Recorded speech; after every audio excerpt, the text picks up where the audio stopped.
Malam nanti, timnas Indonesia akan menjalani laga penentuan saat menjamu Bahrain pada lanjutan kualifikasi Piala Dunia 2026. Indonesia harus bisa memetik kemenangan untuk terus membuka peluang tampil di pesta sepak bola terbesar dunia.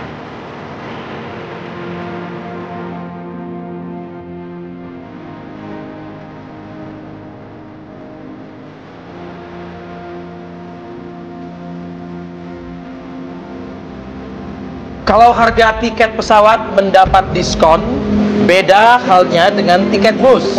Di musim mudik Lebaran 2025 ini, harga tiket bus justru mengalami kenaikan mulai dari 50 hingga 80%.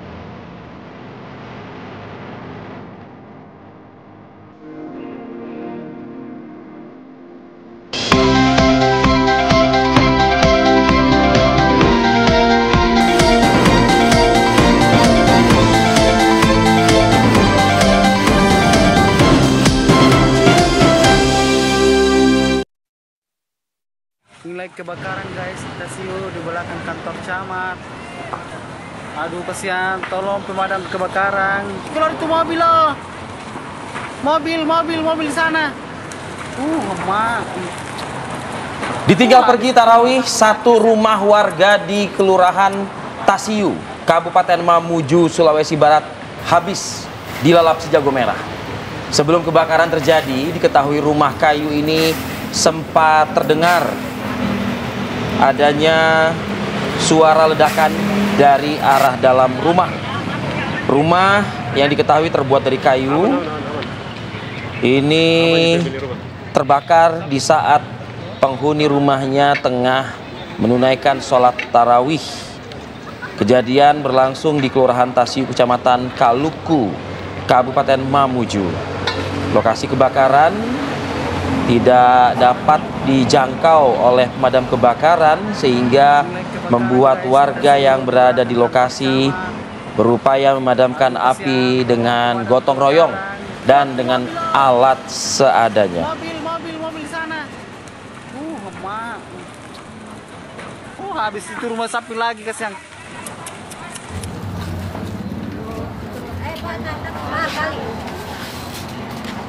Warga Dusun Kepuh, Desa Medang Asem di Karawang, Jawa Barat dikejutkan dengan temuan mayat ibu dan bayi di dalam kontrakan. Jasad YS dan bayinya ditemukan tewas di ruang tengah dengan kondisi berlumuran darah. Sementara jasad bayi berjenis kelamin perempuan ditemukan di dalam kamar mandi dan masih lengkap dengan tali pusar. Diduga YS tewas setelah kehabisan darah saat melahirkan anaknya sendirian di kamar mandi. Menurut warga setempat, YS dan bayinya ditemukan tewas oleh anak yang menghubungi saudaranya melalui sambungan telepon. Polisi yang datang ke lokasi langsung memasang garis polisi dan membawa jasad YS serta jasad bayinya ke RSUD Karawang untuk keperluan autopsi.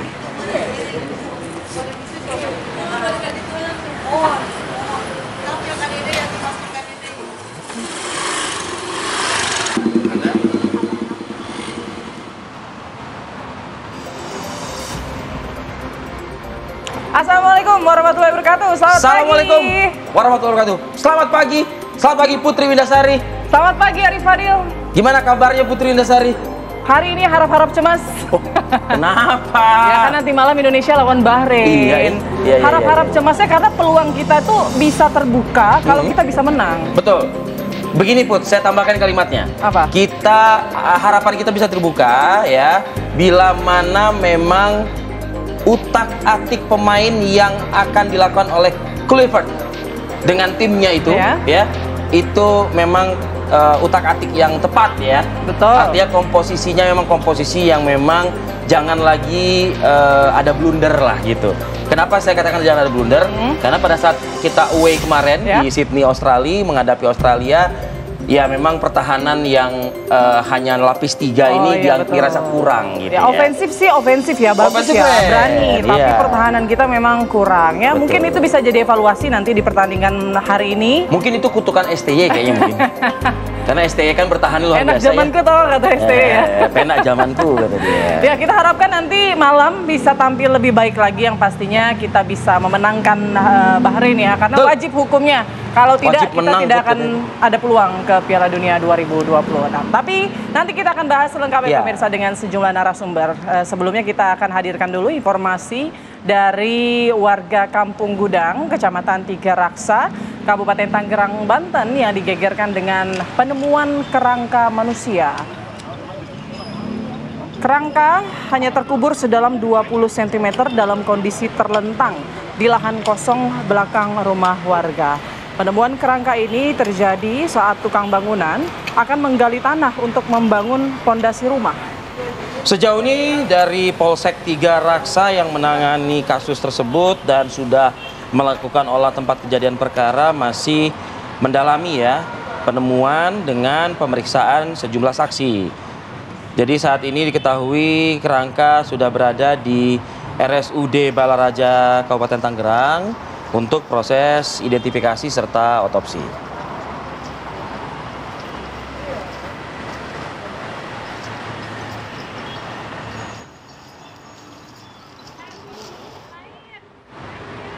Seorang pria di Desa Murnisari, Cianjur, Jawa Barat, pemirsa, ini diamuk warga ya usai menganiaya seorang remaja dengan senjata tajam tanpa alasan yang jelas. Aksi pelaku mengakibatkan korban 14 tahun terluka. Warga yang geram lantas menangkap dan mengikat pelaku untuk kemudian dibawa oleh petugas kepolisian. Pelaku ini juga dikabarkan sempat menganiaya dengan maksud kami menganiaya bocah 3 tahun. Namun beruntung sang bocah ini bisa diselamatkan oleh orang tuanya ya, Put. Ya, menurut saksi, pelaku yang bukan warga setempat ini datang ke sebuah warung untuk membeli minuman.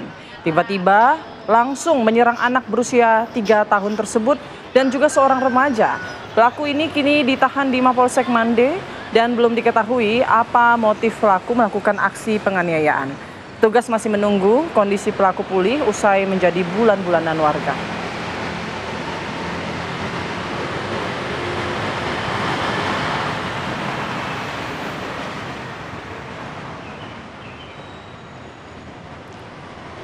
Pemirsa, ribuan pemudik asal Bau-Bau, Makassar, Surabaya, dan juga Jakarta ini sudah mulai memadati pelabuhan Yosudarso Ambon, Maluku pada Senin malam. Antrian panjang ini sudah terjadi di pelabuhan Yosudarso Ambon, Maluku, dan para pemudik ini pemirsa berdesakan memasuki pelabuhan untuk bisa segera naik ke kapal KM Labobar. Ada sebanyak 1.943 pemudik dengan tujuan Makassar, Surabaya, dan Jakarta. Sementara penumpang yang tiba di pelabuhan Yosudarso Ambon, Maluku ada sebanyak 1.827 penumpang. Diprediksi puncak arus mudik di pelabuhan Yosudarso Ambon akan terjadi pada tanggal 27 Maret 2025. Ada yang mengatakan puncak itu tanggal 27, 28 ya, Put ya. Ya. Tapi sepertinya sebagian instansi ya, mungkin sudah ada yang mungkin mempercepat karyawannya. Betul. Salah satunya adalah pegawai negeri sipil atau asisten aparatur sipil negara. Ya. Ini yang juga sudah diberikan kelunakan untuk melakukan pekerjaan secara WFA begitu. Nah, pantauan kami pun juga terlihat ini di Bandara Internasional Soekarno-Hatta, pemirsa, di Tangerang, Banten. Jadi pada Senin malam ini ternyata Bandara Suta masih dipadati pemudik maupun calon penumpang yang hanya sekedar ingin berlibur menghabiskan libur Lebaran 2025. Terpantau di Terminal 3 Bandara Suta ada antrian meskipun tidak terlalu panjang begitu ya untuk memadati area counter check-in. Pengelola Bandara Suta mencatat terjadinya tren peningkatan hingga Senin malam, pemirsa, sebanyak 140.360 penumpang yang datang maupun juga pergi. Jadwal penerbangan tercatat mencapai 1.002 penerbangan, baik domestik maupun internasional. Dan untuk rute favorit yang dituju para penumpang diantaranya Denpasar, Kuala Namu, Surabaya, Pontianak, serta Makassar. sempat mengecek juga sih di aplikasi travel gitu untuk Bandara Kuala Namu dari Jakarta, Put. Kenapa? Sudah full, Put. Sudah full. Jadi kemarin kebetulan kan ada informasi atau berita dari kampung ya. Itu kita ngeliat cek pesawat itu full. Kalaupun misalnya ada itu ke Singapura atau ke transit dulu ya. Ke Malaysia terlebih dahulu. Baru nanti nunggu berapa jam tiba berangkat ke KNO ke Kuala Namu. Tapi ya cukup panjang jadinya perjalanan. Perjalanan cukup panjang, benar. Biasanya 1 malaman tuh, Vi. Ya. Bisa sampai 1 malaman. Oke, pemirsa, kita selain tadi pantauan arus mudik, begitu kita juga akan memantau bagaimana situasi arus lalu lintas pada pagi hari ini di Simpang Jomin, Jawa Barat. Ada rekan dari NTMC Polri, Brigadir Cici. Selamat pagi, Brigadir Cici. Bagaimana pantauan arus lalu lintas di sana?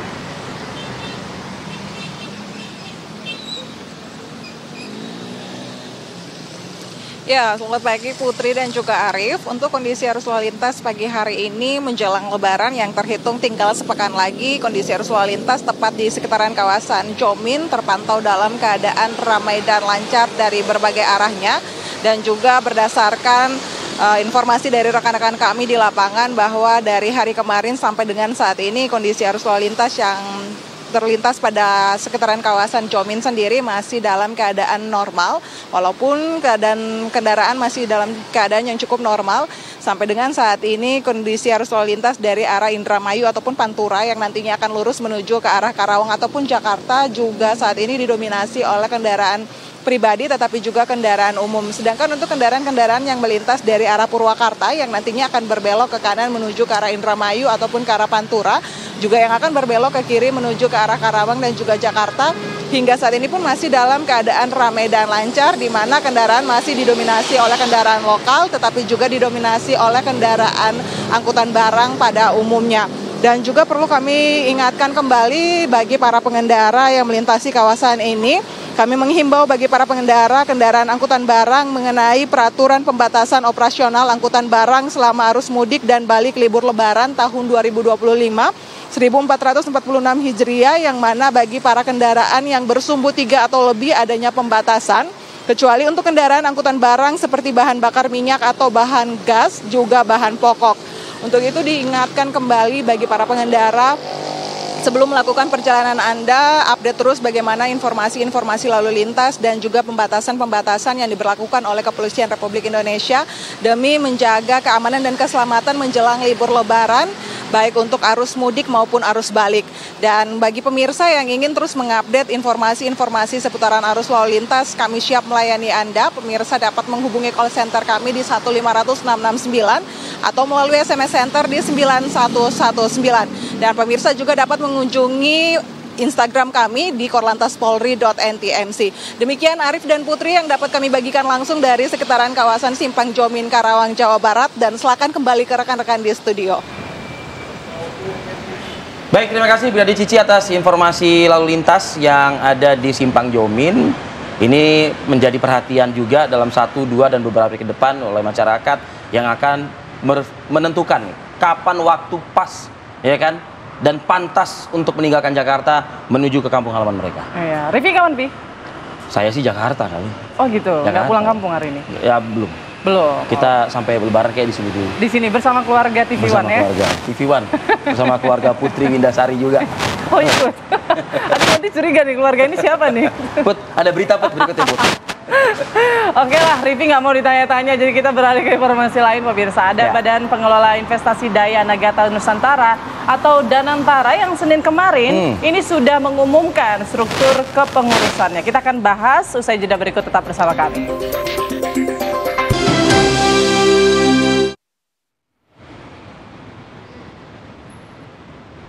Ya, Anda kembali di Apa Kabar Indonesia Pagi, pemirsa. Wakil Menteri Dalam Negeri Bima Arya sidak harga sembako di pasar tradisional Kosambi, Bandung, Jawa Barat. Bima Arya didampingi Wali Kota Bandung, Farhan, dan dalam sidak harga cabai ditemukan naik dari Rp60.000 per kilogram menjadi Rp100.000 dan harga bawang merah dari harga Rp30.000 per kilogram menjadi Rp60.000. Ini kalau naik-naik gini, mama di rumah nih senewen nih biasanya nih ya. Kenaikan harga akibat tingginya permintaan jelang Hari Raya Idul Fitri dan akibat petani gagal panen. Namun menurut Bima Arya, kenaikan harga masih relatif normal dan menandakan daya beli masyarakat pun juga mau tidak mau ya Put ya, tetap harus dilakukan, tetap harus dijalankan, karena menghadapi Lebaran Idul Fitri dapur harus ngebul kalau kata mama katanya begitu. Kok nggak ada komen sih? Kan saya belum mama. Oh, belum mama ya? Ya, tapi benar. Kita upayakan lah agar bisa menyambut tamu, terutama keluarga sih, bisa merasakan Lebaran seperti tahun-tahun sebelumnya. Semoga ya Put ya. Betul. Oke, kita beralih ke informasi lain. Menteri Lingkungan Hidup Hanif Faisal Nurrofiq ini menyegel sejumlah lokasi tambang di Kabupaten Sukabumi, Jawa Barat, pemirsa. Jadi penutupan tambang ini berdasarkan kajian Kementerian Lingkungan Hidup yang diduga menjadi penyebar bencana banjir dan longsor beberapa waktu lalu.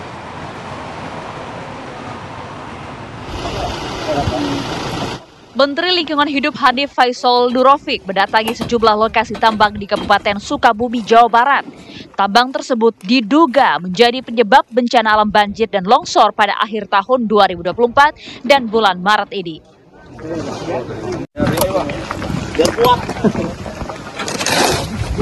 Ada setidaknya 10 lokasi tambang yang akan disegel, terutama di wilayah daerah aliran sungai Cimandiri dan Cikaso. Telah terjadi alih fungsi lahan dari hutan lindung dan wilayah resapan air menjadi lokasi pertambangan.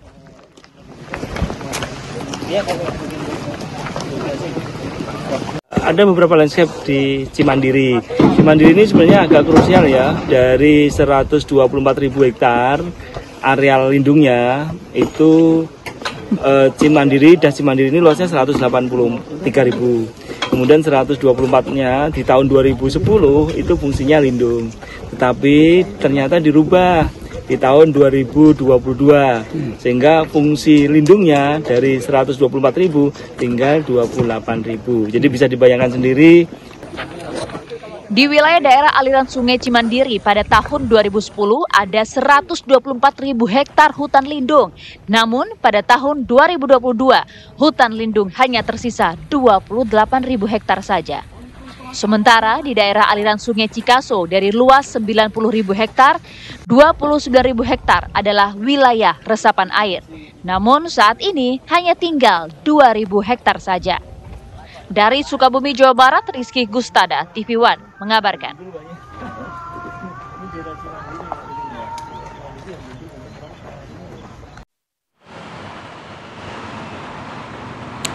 Ya pemirsa, Badan Pengelola Investasi Daya Anagata Nusantara atau Danantara ini Senin kemarin sudah mengumumkan struktur kepengurusannya. Nah, CEO Danantara, Rosan Roslani, sudah menyampaikan bahwa Dewan Pengawas ini dipimpin Erick Thohir, Wakil Ketua Mulyaman Hadad, serta anggota para menteri, koordinator, dan juga Mensesnek Prasetyo Hadi. Dewan Pengarah diisi Presiden ke-6 Susilo Bambang Yudhoyono dan Presiden ke-7 Joko Widodo. Sementara Dewan Penasihat diisi Ray Dalio, Helman Sitohang, Jeffrey Sachs, Chapman Taylor, dan mantan Perdana Menteri Thailand Thaksin Shinawatra. Danantara juga membentuk struktur Komite Pengawasan dan Akuntabilitas yang diisi Ketua PPATK, KPK, BPKP, BPK, serta Kapolri dan Jaksa Agung.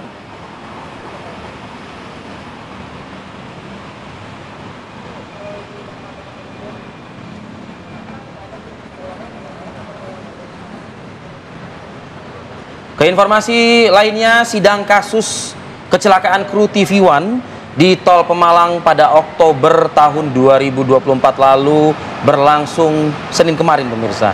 Majelis Hakim menyebut terdakwa Jatmiko terbukti bersalah dan divonis hukuman 1,5 tahun penjara.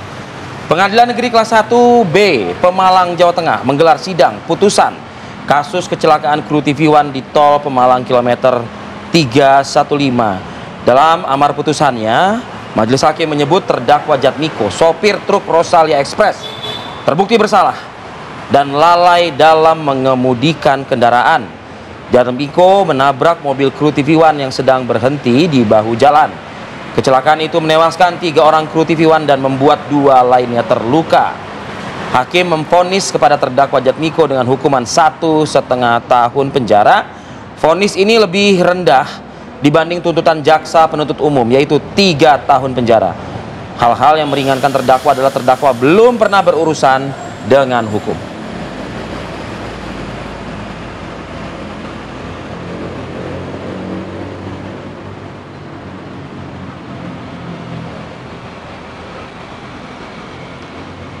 Baik pemirsa, selanjutnya kita akan masuk ke tema utama kita. Kita akan membahas ya, kira-kira di laga penentuan Indonesia versus Bahrain ini bisakah Garuda memperoleh hasil kemenangan, Putri?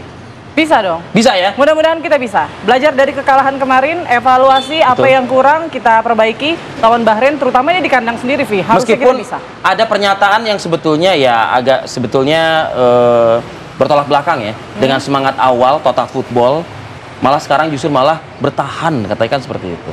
Ya, tapi ya yang penting kita bisa meraih poin aja. Sekarang kan netizen fans bola ini apapun prosesnya yang penting angka terakhir apa itu yang ditunggu kan. Ya, kalau dulu kan eranya kayak kita harus menang gitu ya kan. Kalau ini nggak poin nih, cari poin poinnya berapa? Ya. Nah itu nanti kita bahas ya usai jeda berikut. Pemirsa tetap bersama kami di Apa Kabar Indonesia Pagi.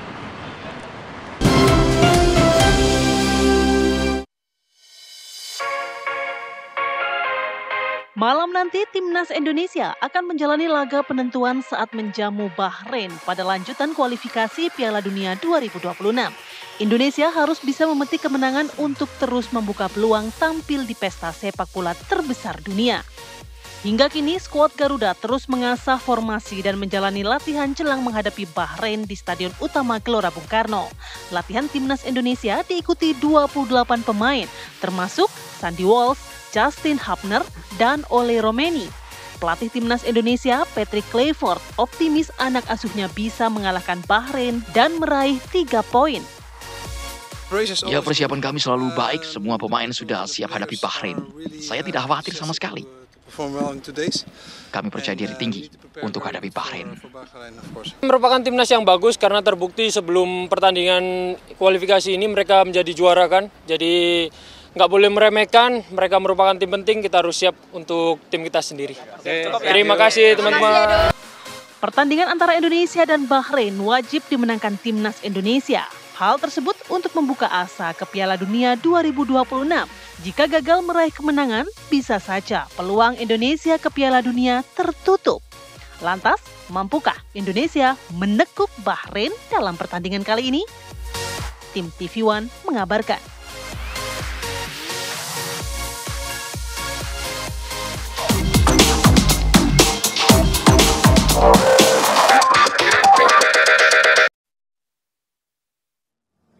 Selamat pagi Arif Adil, Putri Windasari dan juga pemirsa, masih di program Apa Kabar Indonesia Pagi. Bersama saya Faisal Krep, langsung dari Stadion Utama Gelora Bung Karno, Senayan, Jakarta. Di mana malam nanti stadion ini akan menjadi saksi, di mana pada saat skuad Garuda akan menjamu Bahrain pada lanjutan kualifikasi Piala Dunia 2026.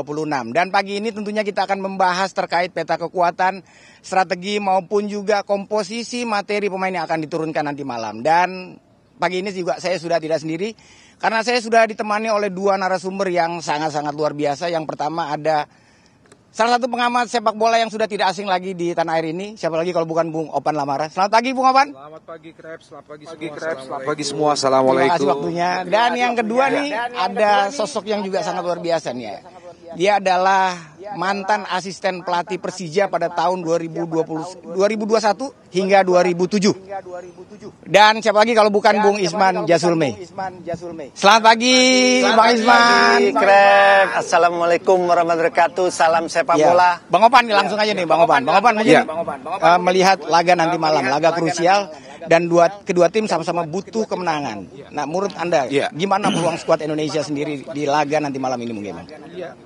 Iya, yang membuat ini semakin seru seperti yang Krep sampaikan tadi, bahwa kedua tim sama-sama hadir di GBK ini dalam keadaan terluka ya. Bahrain kalah dari Jepang, kemudian Indonesia juga dilumat oleh Australia, tidak tanggung-tanggung 5-1. Nah, ini yang membuat keduanya tentu menghadapi laga ini dengan hanya satu target, kemenangan.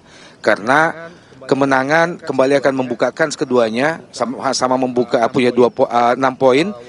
Walaupun Indonesia masih berada pada posisi keempat, kemudian Bahrain di 5, tapi keduanya ada dipisahkan oleh selisih gol ya.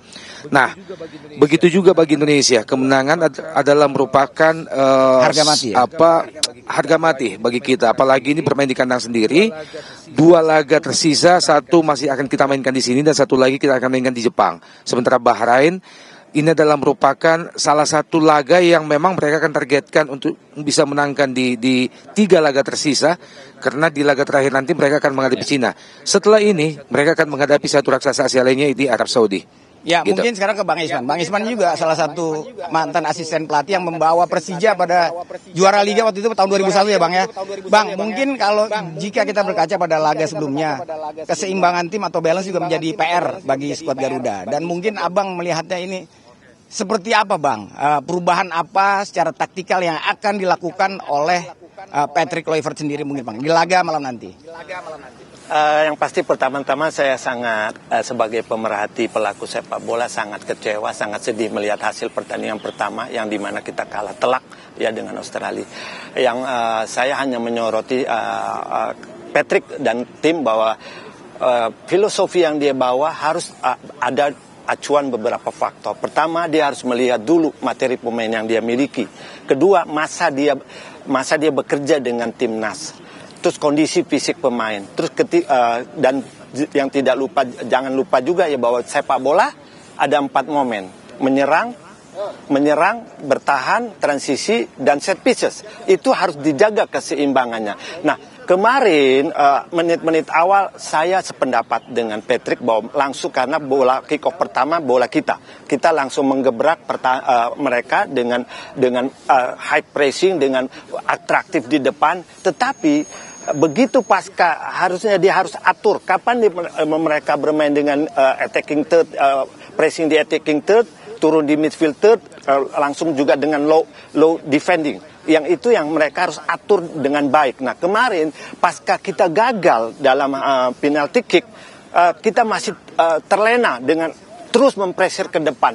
Harusnya lebih bijaknya atau Patrick harus lebih antusias di technical area. Dia harus lebih banyak berkomunikasi dengan pemain, mengingatkan pemain bahwa harus turun dulu mereka di midfield third, mengorganisasi pertahanan sehingga keseimbangan pertahanan terjaga dengan baik.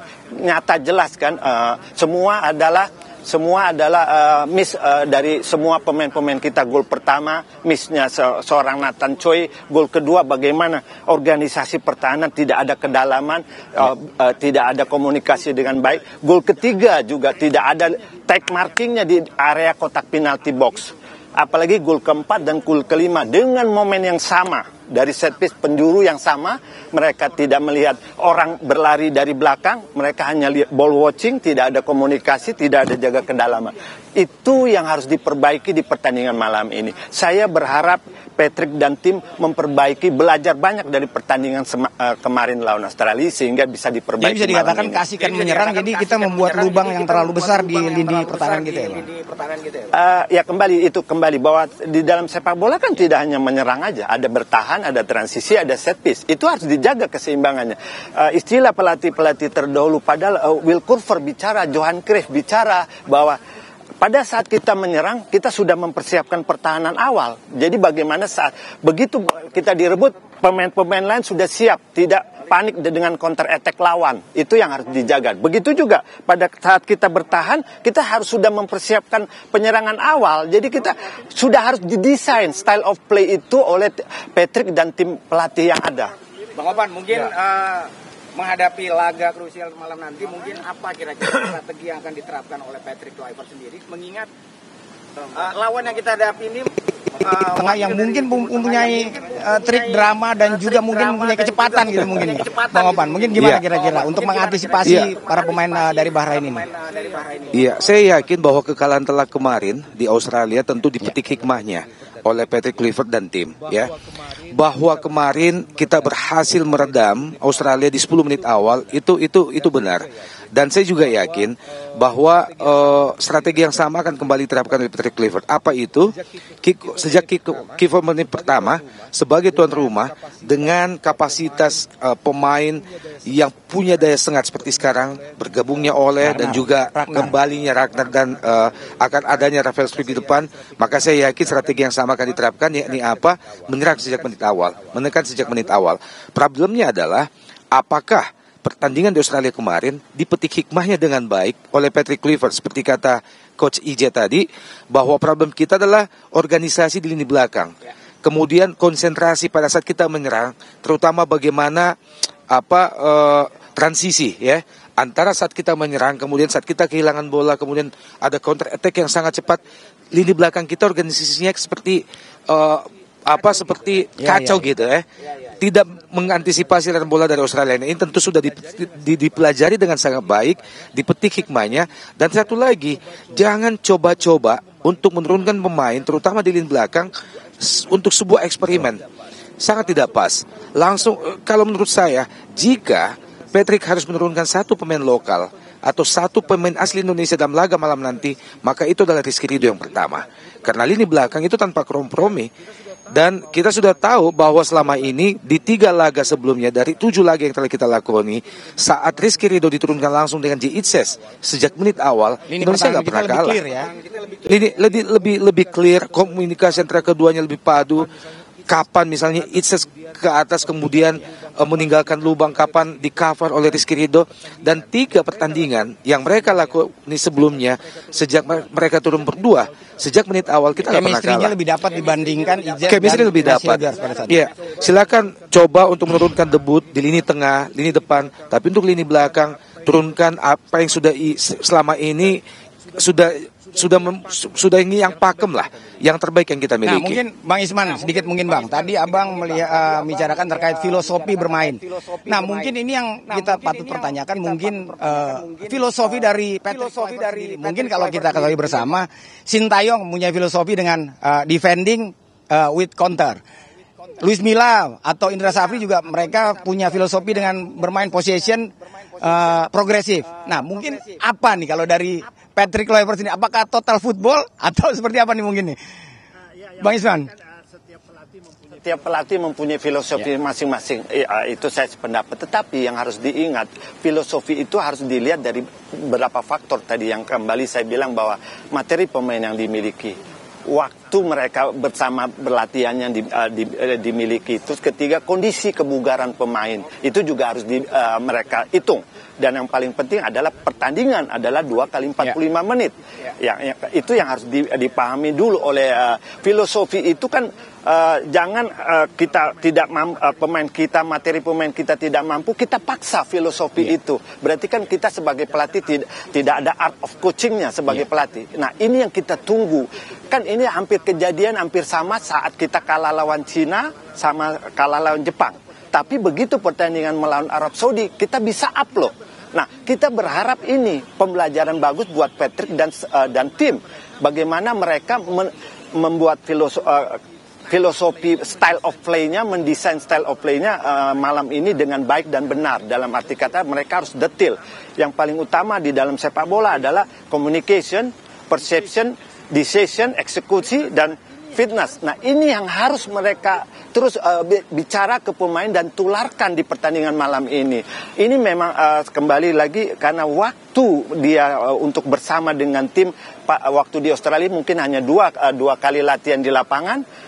Setelah itu kita balik ke Indonesia, dia 3 kali mungkin latihan di lapangan, yaitu Sabtu, Minggu, dan Senin.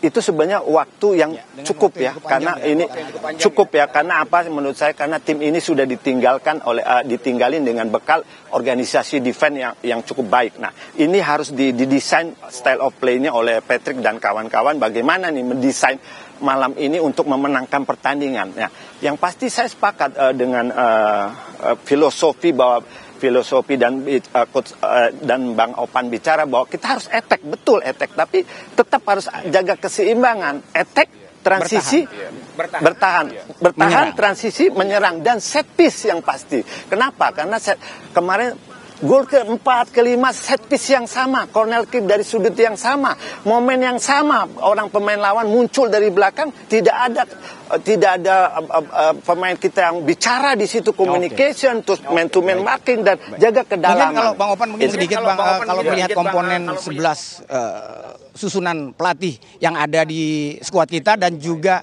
pelatih Bang, mungkin skuad pelatihnya kan kita ada 11 tuh, mulai dari Pastor, Lanzar dan staf. Betul. Nah, mungkin apakah Anda juga melihat game plan yang kemarin diterapkan atau tim analisa dari Patrick sendiri belum bekerja dengan baik? Tapi ditahan dulu Bang Opan. Kita akan kembali setelah pesan berikut ini, tetap di Apa Kabar Indonesia Pagi.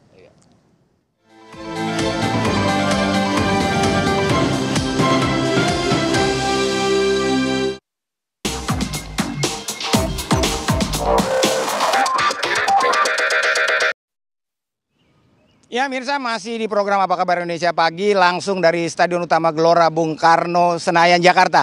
Dan tentunya kita akan melanjutkan bincang-bincang kita yang semakin panas dan semakin dalam bersama dua narasumber kita yang sangat luar biasa. Mungkin Bang Opan, Bang, mungkin kita tadi mengacu pada pertanyaan yang tadi, melihat 10 sampai 11 komponen pelatih yang berasal dari Belanda gitu. Mungkin apa kira-kira game plan yang harus diterapkan oleh Kluivert usai membedah hasil dari Bahrain ya, Bahrain tentunya kan dia akan udah menganalisa kekuatan dan kelemahan dari Bahrain sendiri. Ya, saya beberapa kali dalam beberapa kesempatan termasuk di TV One mengatakan bahwa dengan jumlah gerbong sepanjang dan seistimewa yang dibawa oleh Patrick Kluivert dari Belanda ini, harusnya tim pelatih sudah sangat komplit ya. Termasuk sebetulnya ada technical advisor sekelas Jordi Cruyff ya. Nah, bayangan kita adalah bahwa Indonesia sebelum menghadapi Australia kemarin, seperti kata Coach IJ, itu sudah dianalisis demikian rupa. Termasuk kekuatan kita sendiri, kekuatan lawan, dan juga bagaimana sejarah pertemuan kita di kandang Australia. Oke, kita lupakan itu. Krep, kalau kita mengingat tahun lalu, kita sebenarnya sudah mengalami situasi yang sama dengan hari ini. Pada saat kita away ke Bahrain dan Cina, pada saat itu kita dengan overconfidence sangat yakin bisa meraih minimal 4 poin dalam 2 laga away itu. Terutama kemenangan menghadapi Cina. Tapi apa yang terjadi? Cina membalik keadaan. Kita kalah pada saat itu. Dan kemudian kita kembali ke Jakarta, mempersiapkan diri sematang mungkin, dan berhasil membalik keadaan, kembali mengalahkan Arab Saudi, salah satu raksasa Asia, dengan 2-0 pada saat itu. Nah, mudah-mudahan hal yang sama bisa kita petik. Bagaimana Patrick Kluivert bisa mempelajari situasi pada saat itu untuk membangkitkan mental bermain, mental bertanding anak-anak sebentar malam. Yang tidak kalah pentingnya adalah kita jangan hanya terlalu fokus pada faktor teknikal saja, tapi juga harus ada advice ke barisan coach ini untuk anak-anak bermain dengan konsentrasi penuh. Yang kita lihat di Australia kemarin kan, lini belakang kita itu seperti kehilangan konsentrasi dengan sangat mudah pada saat kita ditekan. Terutama kesalahan tendangan penalti yang pertama bagi Australia, Nathan. Dengan mudahnya dia melakukan kesalahan, memeluk, menarik lawan di daerah pertahanan atau di kotak penalti sendiri. Dia seakan lupa bahwa di mana-mana begitu lengkap kamera VAR yang mengintai setiap pergerakan pemain, terutama di benteng atau di daerah pertahanan kita. Nah, ini salah satu yang harus ditekankan oleh tim pelatih untuk anak-anak konsentrasi, memperhatikan hal-hal non teknis, terutama jangan mencoba untuk melakukan kesalahan sekecil apapun di area pertahanan kita sendiri, karena akibatnya fatal. Nah, oleh karena itu sekali lagi di pertandingan malam nanti, sekali lagi saya sangat yakin bahwa apalagi jika kita langsung memegang bola sejak kick off di menit pertama, attacking plan ini akan langsung diterapkan kembali oleh Patrick Kluivert. Tidak ada alasan untuk bertahan sejak menit awal. Tapi transisi, kecepatan menyerang, counter attack dari Bahrain juga sudah terbukti. Dan pertahanan mereka sangat kokoh. Buktinya lawan 5 hari yang lalu, lawan Jepang, mereka kebobolan hanya di babak kedua. Di babak pertama kita menonton pertandingan itu bagaimana begitu sulitnya Jepang yang kelasnya sudah jauh di atas kita untuk bisa merobek pertahanan Bahrain. Dan perubahan yang dilakukan oleh Bahrain di bawah coach mereka Muhammad Manhur dan kawan-kawan ini, memang yang saya perhatikan saat menghadapi Jepang kemarin, transisi mereka sangat baik ya. Saat mereka attacking, kemudian mereka kehilangan bola, mereka begitu turun kembali, begitu rapat, bahkan bisa mengcover, memutus serangan Jepang sejak 2/3 Ya, lapangan Jadi sebelum Jepang yang harus masuk. diwaspadai Begitu. adalah kecepatan para pemain dari Bahrain sendiri ya. Betul, counter attack dari mereka. Karena strategi itu sebagai tim tamu pasti mereka akan terapkan malam Mungkin nanti. kalau Coach IJ ini, mungkin kalau jika melihat kita perbandingan kemarin kekalahan kita 5-1 atas Australia kan juga nih menggemparkan jagat media sosial nih kan, orang jadi pada membandingkan antara Patrick Kluivert dan STY. Nah mungkin kalau dari kacamata Bung IJ sendiri melihat performa dari debut Patrick Kluivert kemarin, mungkin identitas ciri bermain dari Patrick ini sebenarnya seperti apa sih? Kalau misalnya Sintayong dia defending counter. Nah kalau Patrick ini seperti apa mungkin? Apakah dia main total football, menyerang semuanya, bertahan semuanya atau gimana tuh? Yang pasti ya filosofi yang dimiliki oleh Patrick ya umumnya sepak bola Belanda adalah total football.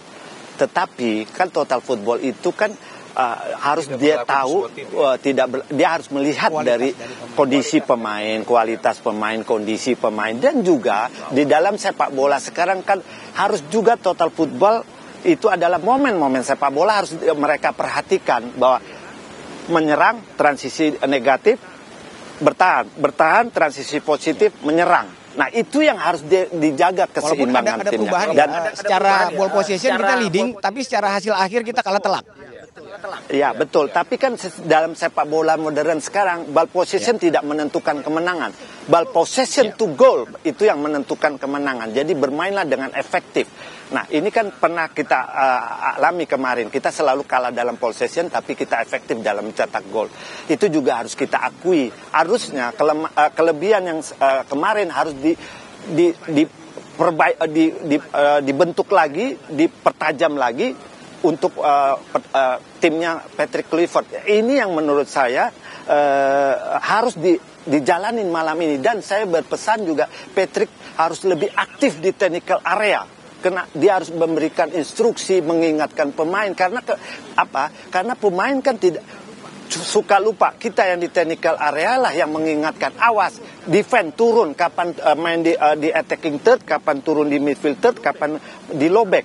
Tapi saya melihat di pertandingan malam ini kalau kita menang kick off pertama, ya kita harus seperti kemarin agresif, tetapi kembali jangan lupa.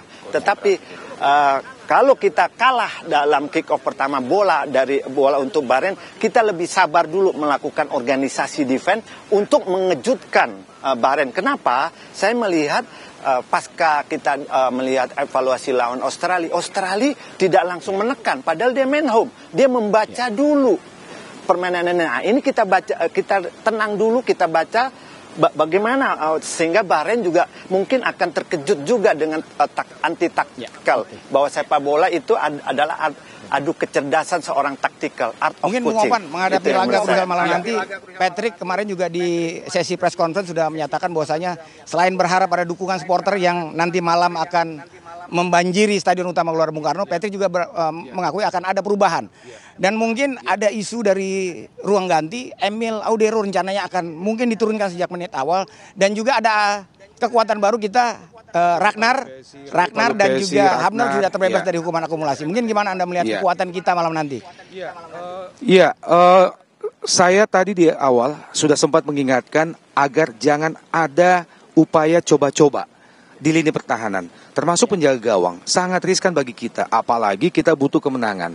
Kita butuh pemain yang sudah punya chemistry di antara satu dengan yang lain, sehingga organisasi permainan yang kita organisasi permainan yang buyar seperti yang kita peragakan di lini pertahanan di Australia itu bisa kita hindari.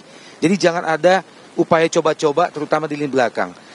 Tetap turunkan penjaga gawang Martin Pas, karena bagaimanapun sebelumnya di 6 laga sebelumnya dia tampil sangat luar biasa, terlepas dari penampilannya memang agak mengecewakan di Australia kemarin, tapi 6 pertandingan sebelumnya artinya pengalaman, jam terbang, chemistry antara dia dengan pemain yang lain di Indonesia ini sudah sangat ketemu ya. Kemudian yang kedua adalah lini depan. Lini depan tetap tempatkan Ole di situ, kemudian tambahkan Ragnar di situ, dan kalau menurut saya Rafael Struijk di Australia kemarin tampil sangat mengesankan, ya tidak jelek, terutama di 20 menit awal. Penalti buat kita itu adalah hadiah dari pergerakan yang luar biasa dari seorang Struijk.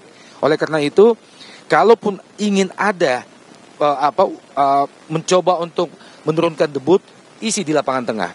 Gak ada salahnya turunkan Gianpaolo Pessi sejak menit awal. Karena jam terbang, usianya yang sudah sangat matang, pengalamannya di timnas junior Belanda, itu dibutuhkan untuk bisa menjadi bridge, menjembatani antara pertahanan dan lini depan kita. Sekali lagi, lakukan uji coba di lini depan, tapi jangan mencoba untuk mengganggu kepakeman dan juga kekuatan di lini belakang. Siapa itu? Martin Pas, kemudian Itses, Rido, Verdong, ya, tempatkan mereka di situ. Di belakang tetap menggunakan 4 atau 3. Kalau saya sih sebaiknya kita kembali ke 3-4-3 ya. Saya lebih memilih, kalau harus memilih, saya lebih memilih 3-4-3. Kemudian tempatkan 4 pemain, ada 2 wingback di kiri kanan, di tengah, untuk bisa bagaimana saat kita ditekan, kita langsung memiliki 5 pertahanan yang siap. Begitu juga saat kita menyerang, kita memiliki 5 pemain depan yang siap untuk merobek pertahanan dari Bahrain. Kemudian mengantisipasi serangan balik yang memang biasa sangat cepat dari Mohamed Manhur dan kawan-kawan ini. Ini harus kita antisipasi. Dan mungkin Bang Isman, mungkin apa kira-kira yang harus diinstruksikan oleh Patrick Kluivert sendiri terhadap para pemainnya untuk menjalani laga krusial malam nanti mungkin? Yang pasti harus fokus, setiap pemain fokus, jangan hilang kontrol. Terus communication mereka harus berjalan dengan baik. Yang kembali saya bilang tadi bahwa Patrick juga harus aktif komunikasi di technical area. Karena dia harus mengingatkan pemain. Karena pemain kan dalam situasi tertekan, dalam situasi lelah, mereka harus terus diingatkan. Tinggal apalagi masalah komunikasi kan Patrick tidak masalah dengan pemain-pemain ini yang harus dicami, dan juga kita harus tetap bahwa komunikasi antar lini per lini harus tetap dijaga. Jarak antara lini per lini itu yang harus dijaga. Kedalamannya, siapa yang balance, siapa yang ngomong, apalagi bola-bola set piece itu bagaimana, siapa yang man to man marking, siapa yang jaga kedalaman, siapa yang menjaga daerah. Jangan hanya melihat bola dan jangan hanya melihat lawan seperti Nathan.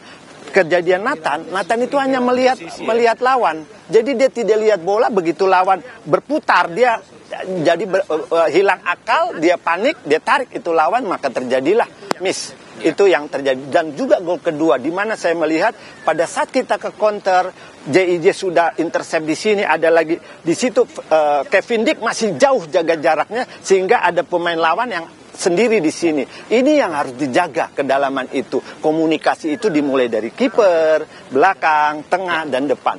Kalau mereka bermain dengan ini semua dengan atraktif, yaitu dengan momen sepak bola yang baik dan benar, saya yakin kita bisa kembali menggalikan keadaan seperti yang penting kita jangan melawan terlalu Arab, overconfidence ya malam nanti. Betul, itu. Jangan Mungkin terakhir overconfidence. prediksi skor mungkin Bang Isman. Yang pasti saya hanya mau melihat bagaimana kita bermain maksimal dengan momen-momen sepak bola, dengan organisasi permainan yang bagus, komunikasi yang bagus, sehingga kita bisa memenangkan pertandingan. Karena malam ini kita suka atau tidak suka, kita harus harga mati adalah menang. Kalau kita draw ataupun kalah, mungkin saya bicara mungkin sudah kecil atau di end mungkin. Iya, tidak hanya pelatih, tim dan pemain, segenap bangsa Indonesia harus percaya diri, harus confidence bahwa kita akan menang malam nanti. Karena tidak ada hasil lain yang kita inginkan kecuali kemenangan. Sekali lagi kita doa, kita dukung mereka, jangan lagi ada nada midor.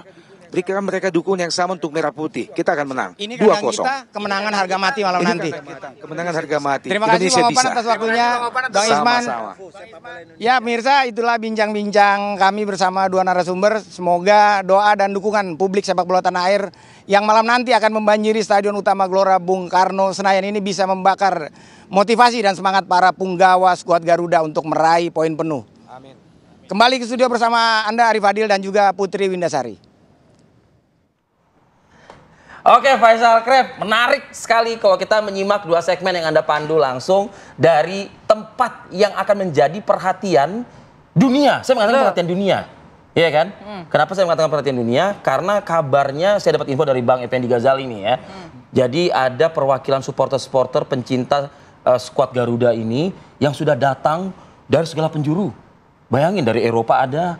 Ya kan? Ini diaspora? Iya, datang ke GBK, diaspora. Malam hari ini datang. Pulang dia ke Indonesia hanya untuk nonton ini, luar biasa. Oh, luar biasa ya, semangatnya ya. Oke. Kita harapkan juga semangat ini bisa membawa timnas kita itu untuk bisa menang malam hari berjaya ini. begitu ya, meraih poin maksimal lah gitu ibaratnya. Maksimal. Pokoknya wajib menang, itu udah harga mati itu wajib menang. Pasti ya. Jadi kita akan bahas lagi masih terkait dengan bola nanti malam Indonesia kontra Bahrain. Ya, kita kenalin dulu yuk, boleh yuk narasumber kita di studio. Ini ada Bang Fenart Huta Barat dan juga Yama Carlos. Pemerhati, pecinta, pengamat. Yang akan menghabiskan pita suara nanti malam kayaknya. Ya, sesaat lagi kami akan kembali. Ini apa maksudnya? Nyinggung-nyinggung. 300 juta. Iya, kalian apa urusannya? Dengar ya baik-baik ya, Raja. Vivi, tahan Vivi. Ingat loh. Puasa. Puasa nih. Sabar. Awas. Biasanya kalau yang jumawa itu nanti dibalas sama Allah. Enggak, ada ranahnya masing-masing, Bos. Urus aja Bahrain, kita Indonesia urus Indonesia gitu loh. Ya, kan? Itu bagiannya Bang Yaman nanti. Biar ini ya. Makanya. Oke. Agak emosi, mohon maaf ya, emosi. Kan Ramadan ya. Betul. Tapi kalau udah nyinggung nasionalisme saya, wah itu saya maju tuh. Betul. Ya mungkin mau nyari exposure kali, Vi. Indonesia banyak nih kan pengguna sosial medianya. Bener. Jadi biar rame gitu loh. Tapi tetap ya nggak menggoyahkan semangat kita. Cyber kayak gitu ala. Saya menarik nih, saya garis bawahi ya soal sosial media. Nah ada nih yang kemarin teriak-teriak di sosial media. Ini menarik, kalau ini menarik. Ya Pak Carlos, berikan penjelasan kepada kami. Kenapa Anda teriak-teriak nih? Poinnya banyak itu. Mau dijelasin yang mana dulu nih? Ya kayak bisa terpanggil untuk bersuara seperti itu. Gimana Kekecewaan kah atau ketidakpuasan kah? Semua ada di situ, kekecewaan, ketidakpuasan, keresahan, akhirnya muncullah narasi seperti itu. Kan saya kan lumayan ngikutin nih di eranya STY. Setelah beberapa tahun yang lalu juga lumayan ngikutin. 5 tahun ya? Ya, yang waktu kalau nggak salah tuh yang apa tuh Bang yang di sini yang kita sama Malaysia di final tuh AFF ya? Iya, AFF kemarin ya. Yang 2010 tuh. Iya. Nah, sekarang ngikutin lagi. Keputusannya sih yang lumayan blunder yang menurut saya pribadi. Itu ya akhirnya ngelihat hasil kemarin, ya keresahan itu muncul dan memang kayaknya harus disuarakan deh. Gitu. Mungkin memanggil Mas STY kan nggak mungkin. Iyalah, oke. Iya kan, istilah orang kan forget kecil the lah. past and face the future gitu. Karena kan yang sekarang kan si Om Clifford. itu Tapi sebenarnya Om Clifford yang bikin timnas kelipet gitu ya. Tapi sebenarnya keresahan ini karena setelah Australia kalah atau bahkan sebelum debutnya Clifford nih udah kayak sudah khawatir ini kayaknya nggak maksimal. Sebelum udah deg-degan. Sebelum tuh udah lumayan resah lah nih karena kan kita berbicara timnas senior, hasilnya udah kelihatan, prosesnya udah kelihatan. Apalagi diganti setelah kita menang kan lawan Arab tuh 2-0. Betul. Kenapa nahkoda sampai itu diganti tuh? Iya. Ini laut lagi tenang, nahkoda diganti. Ada badai selesai. Oke. Tapi berarti kan begitu kan? Gini, kalau melihat permainan kemarin, Anda nonton nggak yang lawan Australia? Nonton kan? Nonton banget. Ada nggak sih sedikit perbedaan sebagai supporter atau pencinta timnas kita itu? Yama ngelihatnya tuh agak sedikit perbedaan nggak sih gitu loh? Oh bedanya banyak banget, bener-bener total kemarin. Artinya total football banget gitu. Total banget. Ya, dari yang biasanya serinya imbangnya rendah jadi yang kita bobol banget gitu. Total banget itu. Dan kalau menurut aku pribadi, dan partner mungkin diralat kemarin tuh pemain yang diletakkan tuh karakternya maunya nyerang semua. Maunya maju semua nyerang semua. Keseimbangan antara nyerang dan bertahan ya. Itu. Khususnya di lini tengah ke belakang ya. Itu ya makanya ya bukan sih lumayan total berantakan. Ya mohon maaf. Bukan total football tapi lumayan total berantakan ya. Total disaster. Di sini saya nggak mau menyalahkan pemain tapi ya si siapa? Om itu. Dia juga di medsosnya nggak nyebut namanya loh dia tuh kan. Si Om itulah. Si bintang laut itu. Si bintang laut itu. Oh ya bintang laut ya benar-benar. Kita tahu kemana ya arahnya. Kalau Bang VV sendiri gimana Bang? Tapi dulu selamat ya. Apa nih? Runner up ya? Oh iya. Terima kasih. Di Dubai itu. Di Dubai Sharjah. Ya kalau saya sih untuk melihat flashback kemarin pertandingan lawan Australia, saya juga pernah berbicara juga beberapa podcast sebelum pertandingan berlangsung. Saya pikir juga seharusnya kita realistis ya. Kenapa? Harusnya juga jajaran pelatih ini mungkin bisa melakukan analisa evaluasi bagaimana ketika pada saat Bahrain mengalahkan Australia di kandang Australia ketika itu. Ya, di mana permainan Bahrain ini benar-benar mereka defend total. Mereka itu ball position itu 72 berbanding 28% Bahrain. Ya. Ketika padahal dia away ya Bahrain itu ya. Away, dia bertahan total. Australia loh. Iya, dan dia sangat realistis ya. Nah, sementara akhirnya ketika pada saat terjadilah disaster untuk tim dari Australia, Yengi kartu merah di 77 menit 77 dan akhirnya Sutar membuat gol bunuh diri di menit 89 kemenangan untuk Bahrain. Artinya apa? Bahrain mereka benar-benar tahu bagaimana kekuatan dari Australia dan itu tidak kita lakukan. Kita kemarin tuh bermain, enggak ya? Kemarin tuh miss lah kayaknya gitu. Kalau saya pikir mungkin ciri-cirinya apa kalau misalnya Anda mengatakan tidak dilakukan gitu? Terkesan kayak kita bermain buta gitu atau gimana gini, Bang? kalau saya bilang begini, memang nggak gampang bagi Patrick dan juga jajaran pelatih untuk bisa merubah langsung karena memang kita tahu ya mereka sangat minim waktu bertemu. Cuma dua kali latihan. Nah 2 kali latihan cuma bisa tim mini football yang juara langsung di Sarja. Jadi artinya begini ya. 2 kali disisipin 2 kali pertemuan, 1 kali mungkin latihan dalam kondisi latihan pemain baru bergabung, 1 kali official training untuk coba lapangan. Saya pikir bukan waktu yang cukup buat seorang Patrick Kluivert dan jajarannya ya. Dan juga pemilihan pemain menurut saya yang kurang tepat. Kenapa? Nathan itu juga di klubnya Swansea jarang bermain. Bahkan pernah dipinjamkan ke Heerenveen. Tapi kok dipakai? Kenapa dimainkan di situ untuk pertama? Nah, selain Nathan ada misalnya siapa? Ada Jenner. Ivar Jenner yang sering bermain. Dan dari karakter bertahannya menurut saya Ivar Jenner lebih bagus dibandingkan Nathan. Saya nggak bilang Nathan jelek. Mungkin dia pada saat kemarin itu memang dia lagi di bawah performa terbaiknya. Dan kalau menurut saya juga ketika kita kebobolan 1 gol pertama dari penalti, kita terlalu buru-buru untuk apa? Untuk mau mencari gol penyeimbang. Sehingga akhirnya apa? Kita tetap bermain offense. Bermain terbuka. Melupakan defense kita. Melupakan defense. Ketika pada saat kehilangan bola, Tom Haye di tengah, kalah berebut dengan gelandang dari Australia. Bola dilempar in behind pertahanan.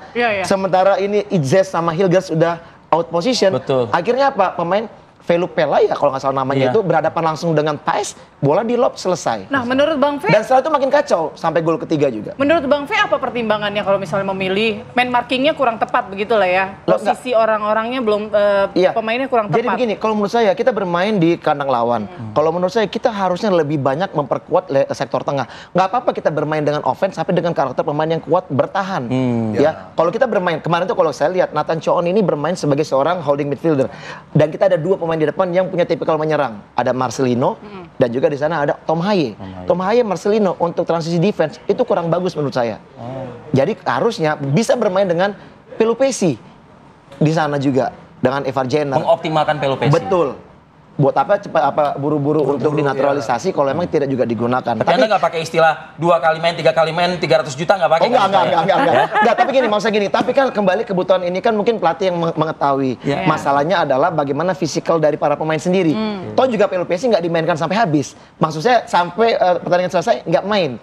Artinya mungkin dalam kondisi yang tidak fit. Itu bisa aja ya. Nah ini kan kembali mudah-mudahan pertandingan nanti malam kita dapat hasil maksimal. Dan saya yakin. Oke, amin. Kayak gitu ya. Kita jeda dulu sejenak ya. Masih banyak nih kita mau akan gali dari kedua narasumber kita. Usai jeda pre-ora berikut kami akan kembali. Kembali lagi di Apa Kabar Indonesia Pagi. Saya ke Yama Carlos lagi nih. Kalau misalnya kita move on ya, kita obatin Yama Carlos lah move on pagi ini. Pengennya move on. Tapi begini, kita harus yakin dong. Ya kan? Yakin. Setidaknya kan satu dari jutaan supporter yang akan memantau ya dalam pertandingan. Apa mimpi dari seorang Yama Carlos terkait dengan skuad kita malam hari nanti gitu loh? Oh sebentar, ini move on dari hasil yang kemarin ya? Dari hasil kemarin. Tuh, udah move on. Tapi kalau move on ke mas-mas yang itu kayak belum bisa move on. Oh, lebih ke personal nih ini masalahnya. Apapun itu Yama, the show must go on. Iya kan? The show must go on loh ya kan. The show must go on. Ya, harapan buat nanti malam. Squad malam ini. Siapa yang diturunkan, siapa yang dimainkan gitu loh. Oke. Jangan ada lagi posisi yang salah kan begitu. Iya. Ya, semoga nanti malam benar-benar yang dipilih itu pemain yang tepat di posisinya. Harapannya sih Bang J bisa sama Rizky lagi ya Bang ya. Rizky Ridho ya. Ya. Terus di kiri tuh bisa si Verdong di kanan. Kevin Dix mungkin tetap akan main. Kevin Dix, nah yang di tengah nih harus dirombak dikit, ditaruh benar-benar ada jangkar petarung nih. Pemain tengah yang benar-benar bisa merebut bola, bertahannya kuat, menahan bola. Jadi biar si Tom Haye ini bebas berkreasi ya.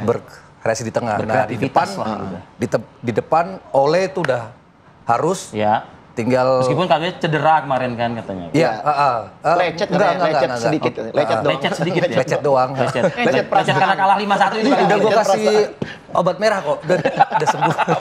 Masih ada tuh barang. Sempat gue jenguk. Tapi Bang Yama, untuk gaya permainan nih, kalau pertandingan lawan Australia kemarin kan kita akui ya, 10-15 menit itu emang keren banget lah, tampil berani gitu. Nah, harapannya itu apakah nanti gaya permainan yang sama, mungkin lebih dilengkapi juga pertahanannya, atau ya sudahlah kita balik kayak taktik yang lama aja lah, yang penting jadi kan Indonesia. bermain bola itu kan, bermain bola kan 90 menit. Ya kalau nggak ada perpanjangan waktu, bukan dilihat dari 15 Malam menit. ini kita bikin 110 menit aja lah ya. Kita bahas dendam dong, boleh kan? Jangan dengerin tuh orang-orang yang ngomong cuman, ya kita kan 10 menit awal kemarin kan terlihat bagus. Bermain bola 90 menit bos. Jadi malam ini semoga lebih taktis, antara bertahan dan menyerang tuh lebih seimbang lah. Nyerang harus, tapi bertahan karena itu, kita nyari poin loh. Bertahan itu wajib. Itu.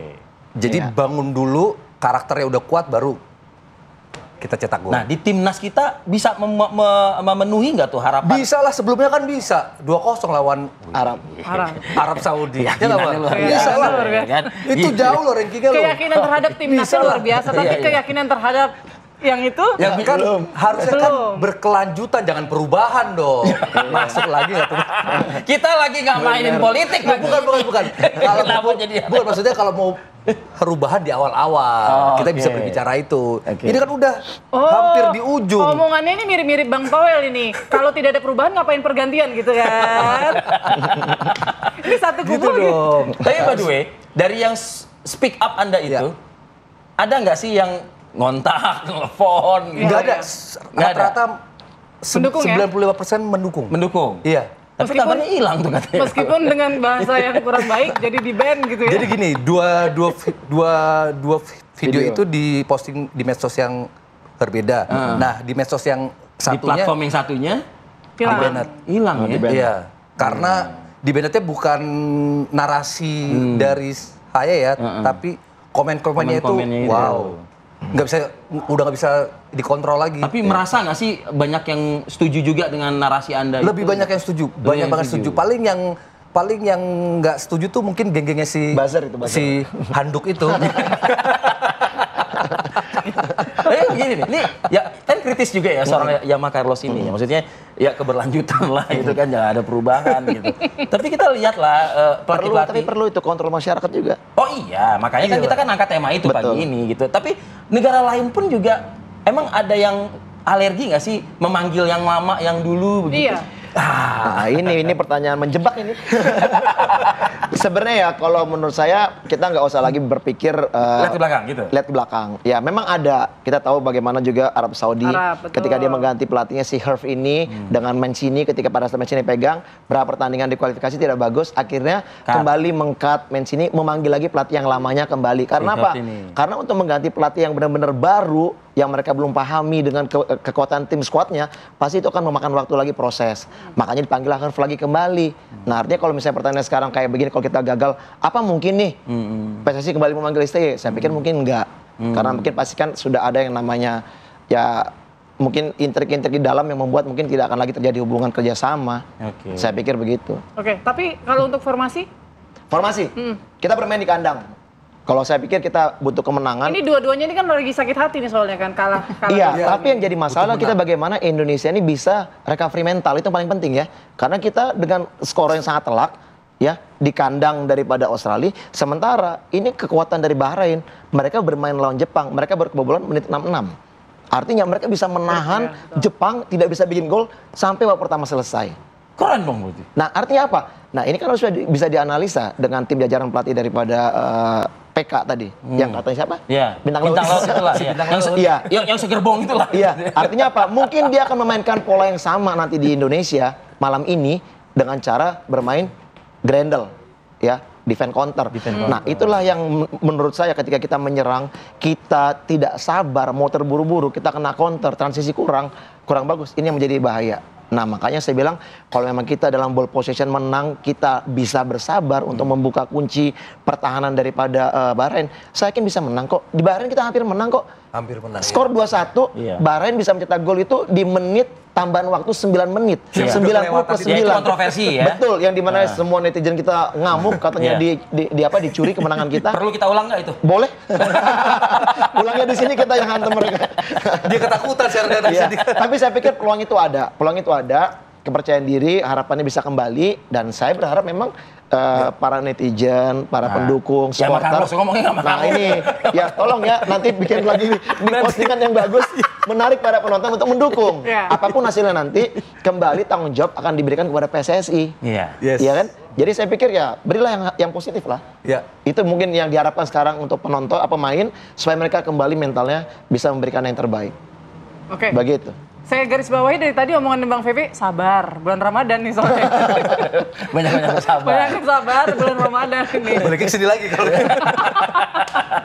tapi iyalah, setidaknya gini, kita kalau misalnya mau menerka-nerka nih ya Mas Carlos, harapan Anda nanti malam itu, ingat loh ya, yang di lapangan hijau itu kan 11 pemain. Betul. Tapi kan yang di tribun sekelilingnya itu pemain ke-12. Iya, bukan hanya ke-12, tapi mungkin diperkirakan pemain ke-65.000 atau 70.000. Atau sebutnya 300 juta sekalian yang dibilang sama Dragon itu. 65.012 tuh. Kira-kira berapa poin nanti malam? Berapa poin? Skor. Kalau skor mungkin agak susah ya, tapi kalau poin wajib do or die 3 poin. 3 poin. Artinya harus menang. Harus menang ya? Harus menang. Artinya itu kalau harus menang Bang Fefe, kalau skor kan 2-0 saja dinamis. Atau? Ya kembali ini kita bukannya ahli nujum yang bisa tahu berapa skornya. Tapi kalau saya melihat ya kemungkinan dengan dapat skor 2-0 masih memungkinkan dengan pertahanan yang bagus. Cuma sekarang ini kan komposisi tim siapa yang akan dimainkan. Tentunya mungkin kalau menurut saya ya, dengan kebobolan 5 gol, mungkin Pais dalam kondisi mental yang nggak terlalu bagus saat ini. Betul. Mungkin bisa dimainkan Emil yang diturunkan, ya kan? Emil juga, betul. Emil juga kalau kita lihat dari apa ya, dia punya statistik juga, menurut saya memang lebih baik lah dengan klub-klub yang dia juga sudah mainkan, ya kan? Jadi menurut saya mungkin bisa dikasih kesempatan. Dan sekarang dengan pola permainan, taktikalnya, game plan-nya bagaimana? Itu juga penting, harus tepat. Oke, hanya saja catatannya? Catatannya? Ya harus menang 3 poin. Harus menang 3 poin? Iya. Kalau seri bagaimana? Kalau seri saya pikir ini menjadi bumerangnya. Jadi berat ya Bang? Nah kalau untuk lolos kemungkinan masih bisa. Pak Erick Thohir pun juga mengatakan bahwa ya kita memang harapannya dari awal era Sintayong pun juga kita mengincar urutan 3 atau 4 untuk bisa playoff. Ya di round 4 nanti masih ada harapan untuk lolos ke Piala Dunia. Tapi ya saya juga berpikir kita juga harus realistis untuk direct lolos langsung ke Piala Dunia untuk melewati Australia dan Jepang sangat sulit. Jadi saya pikir memang realistis di 3-4 kita mencari posisi. Di 3-4 itu? Yes. Dan kita tapi harus menang nanti ya? Harus menang. Betul, kunci harus menang. Gitu. Oke. Saya ingin terakhir sedikit ke Yama Carlos nih. Yama Carlos, kalau misalnya kamera di depan Anda itu adalah ponsel Anda, ya, apa yang akan Anda katakan atau narasi apa yang akan Anda buat pada pagi ini untuk skuad tim Garuda? Silakan. Yang mana nih? Nah, oh itu, oke. Kalau di medsos saya kan saya selalu bermulai dengan Pak Ketum PSSI. Silakan. Silakan. Halo Pak Erik, apa kabar? Selamat berpuasa ya Pak. Ini nggak bisa diedit ya, jadi agak gimana gitu ya. Ayo lagi. Ya pokoknya untuk nanti malam pendukung setia timnas sepak bola Indonesia dan fans-fansnya kita harus optimis, lupakan yang kemarin. Kita harus dukung totalitas dan berharap nanti timnas sepak bola Indonesia tuh bisa tampil maksimal, percaya diri, sehingga 3 poin bisa diamankan. Luar biasa. Indonesia. Oke kan? One take ya. Aman. Tanpa ada bintang laut, tanpa ada macam-macam. Tanpa sensor-sensor ya. Oke. Baiklah, terima kasih banyak. Terima kasih Yama Carlos, terima kasih Bang Fe. Bang Yama, Bang Fe sudah hadir. Kita sama-sama mendoakan ya supaya Indonesia bisa menang lawan Bahrain malam ini.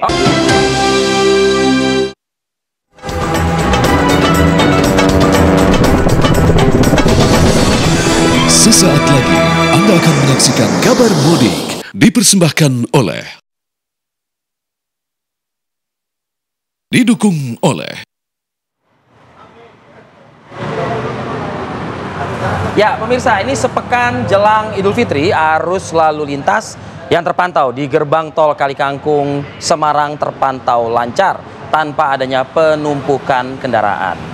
Pantauan kami pada malam tadi, situasi arus lalu lintas di gerbang tol Kalikangkung belum tampak mengalami peningkatan. Arus kendaraan pemudik baik menuju arah Semarang maupun arah Jakarta masih terkendali dan tidak ada penumpukan signifikan di gerbang tol Kalikangkung. Jumlah kendaraan yang melintas di kedua arahnya terpantau masih di bawah angka 1.000 kendaraan setiap jamnya. Belum ada rekayasa lalu lintas yang diberlakukan, namun rekayasa one way lokal akan diberlakukan jikalau volume kendaraan yang melintas di gerbang tol Kalikangkung mencapai angka 3.000 kendaraan per jamnya.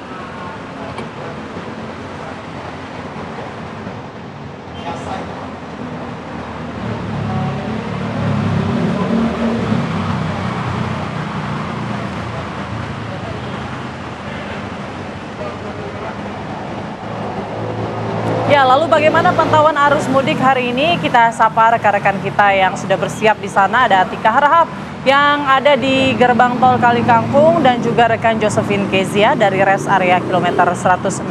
Kita ke Atika Harahap terlebih dahulu. Atika, bagaimana arus mudik pada pagi hari ini? Apakah terus mengalami peningkatan?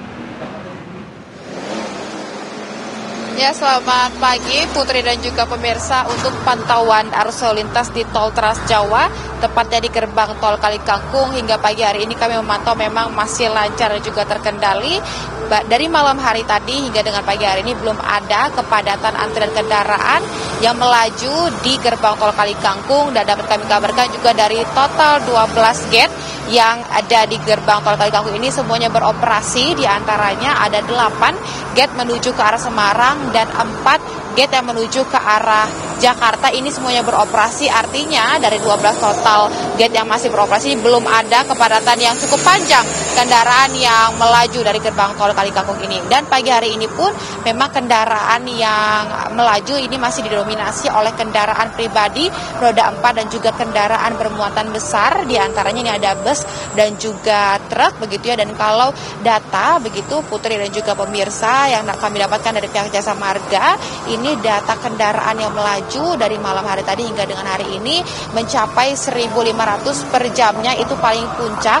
Dan dari pemerintah ini telah menetapkan untuk perkiraan puncak arus mudik nanti jatuh pada hari Kamis 27 hingga dengan hari Jumat 28 Maret.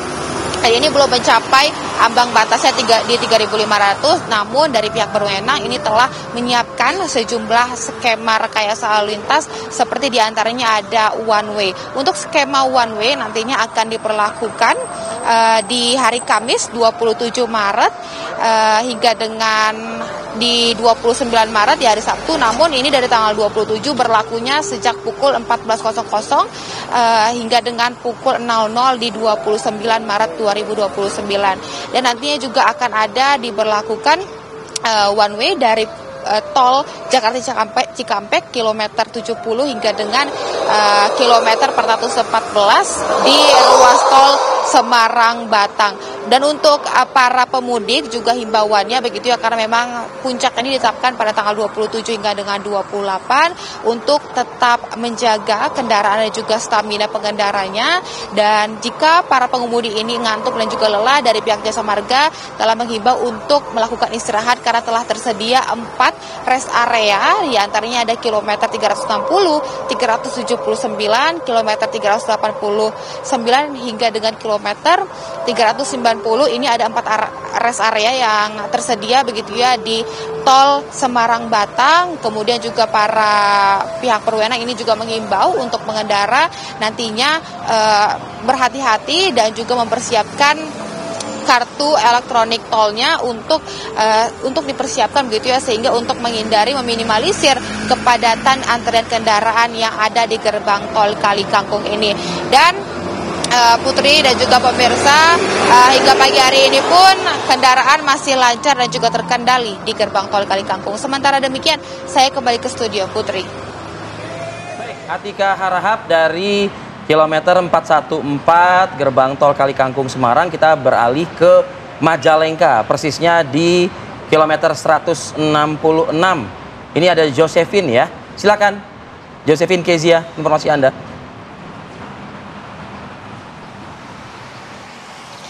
Ya, Arif Fadil, Putri dan juga pemirsa, pantauan kami beberapa hari menjelang Lebaran di ruas tol Cikopo Palimanan atau Cipali pagi ini untuk jumlah kendaraan ini kalau kami pantau sudah cukup ramai yang melintas di ruas tol Cipali, namun masih landai karena memang belum ada penumpukan kendaraan atau kemacetan yang terjadi di ruas tol Cipali sendiri. Dan memang kalau kita melihat memang untuk jumlah volume yang melintas dari arah Jakarta menuju Jawa Tengah, kemudian Yogyakarta dan juga Surabaya ini memang cukup ada peningkatan yang cukup signifikan. Ini juga terbukti dari di tempat kami mengabarkan saat ini, yaitu di rest area kilometer 166A, di mana ini banyak sekali mobil baik roda 2, kemudian minibus dan juga bus besar antar kota yang sudah terparkir di rest area kilometer 166A, di mana ini merupakan tempat dengan 3.000 tempat parkir dan juga ini cukup besar lahannya, bisa menampung hingga 3.000 kendaraan dan juga ada sejumlah fasilitas yang menunjang seperti ada SPBU, kemudian ada untuk Anda yang melakukan mudik menggunakan mobil listrik, ini juga ada tempat untuk mengisi daya mobil listrik Anda. Dan ini kalau kita melihat memang animo masyarakat untuk melakukan mudik lebih awal ini cukup tinggi, mengingat memang anak-anak sekolah ini sudah mulai libur sejak beberapa hari lalu. Ini juga terbukti dari adanya playground yang disediakan di rest area kilometer 166A ini sudah dipenuhi oleh anak-anak yang asik bermain. Kemudian juga adanya beberapa perusahaan yang menetapkan aturan work from anywhere, sehingga ini memang masyarakat memutuskan untuk kemudian melakukan mudik lebih awal untuk menghindari kepadatan yang terjadi nantinya di puncak arus mudik yang diperkirakan akan terjadi di tanggal 27, 28 dan juga 29 Maret 2025 mendatang. Dan kemarin kalau dari informasi yang kami dapatkan dari Dirlantas Polda Metro Jaya, ini memang sejumlah titik-titik di rest area ini menjadi perhatian khusus karena nantinya akan ada penyempitan jalan dari ruas tol menuju pintu masuk ke rest area. Ini tentunya menjadi perhatian apabila nantinya akan ada kemacetan yang cukup panjang yang terjadi akibat adanya penyempitan jalan ini, maka nantinya untuk pintu masuk ke rest area sendiri akan ditutup sementara apabila terjadi kemacetan yang cukup panjang yang mengular hingga ke pintu masuk tol Cipali. Dan tentunya kita akan pantau sama-sama seperti apa nantinya masyarakat yang akan melakukan mudik, apakah akan terjadi penumpukan pada puncak arus mudik pada tanggal 27, 28 dan juga 29 Maret. Demikian kembali ke studio. Baik, terima kasih Josephine Kezia dari rest area kilometer 166 Majalengka. Sebelum ada Tika Harahap dari gerbang tol Kali Kangkung. Selamat bertugas kembali rekan-rekan.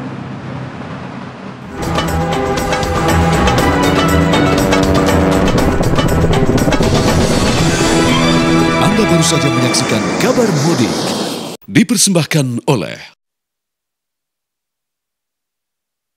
didukung oleh. Ya, kita tadi sudah memantau bagaimana jalur tol, begitu ya. Tapi yang akan berangkat dengan menggunakan moda transportasi yang akan lewat tol juga kita akan pantau ya. Nah, ini kabarnya ya, harga tiket pesawat yang turun itu tidak juga dirasakan harga murah begitu ya oleh para masyarakat yang akan menempuh perjalanan dengan menggunakan bus. Ini kabarnya kenaikan atau lonjakan harganya bisa mencapai 80%. Tinggi juga ya, Vi? Hampir 2 kali lipat ya? Wow. Ya, sesaat lagi pemirsa kami akan hadirkan informasinya untuk Anda.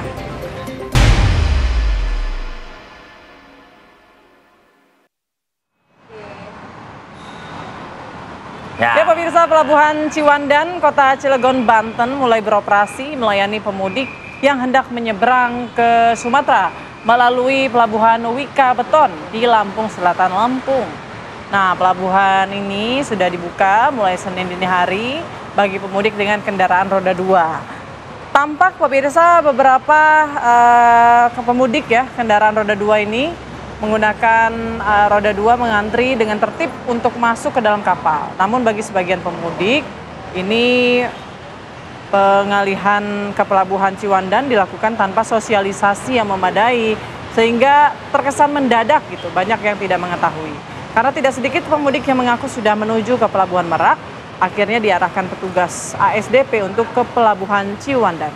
Untuk menjaga keamanan dan kenyamanan para pengguna jasa penyeberangan, kepolisian menerjunkan puluhan personil untuk bersiaga di Pelabuhan Ciwandan pada masa arus mudik Lebaran 2025. Sekali lagi, Anda mudik menggunakan roda 2 menyeberang menuju Pulau Sumatera, gunakanlah Pelabuhan Ciwandan. Jadi jangan lagi terkecoh ke Pelabuhan Merak gitu ya. Karena secara jarak pun juga tidak dekat juga tuh antara Merak dengan Ciwandan. Ya.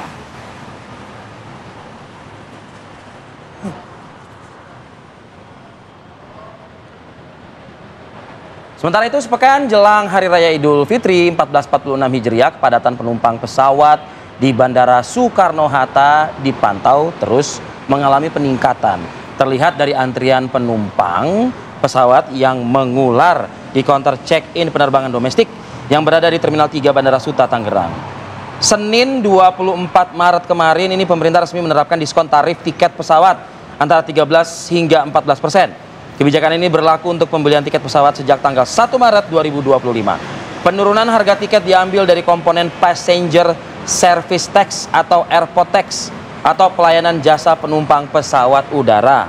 Pengelola Bandara Soekarno-Hatta mencatat tren peningkatan jumlah penumpang mencapai 15% atau 140.000 penumpang dibandingkan di hari-hari biasa. Sementara pada hari ini juga pergerakan jumlah pesawat sudah tembus di angka 1.002 pesawat.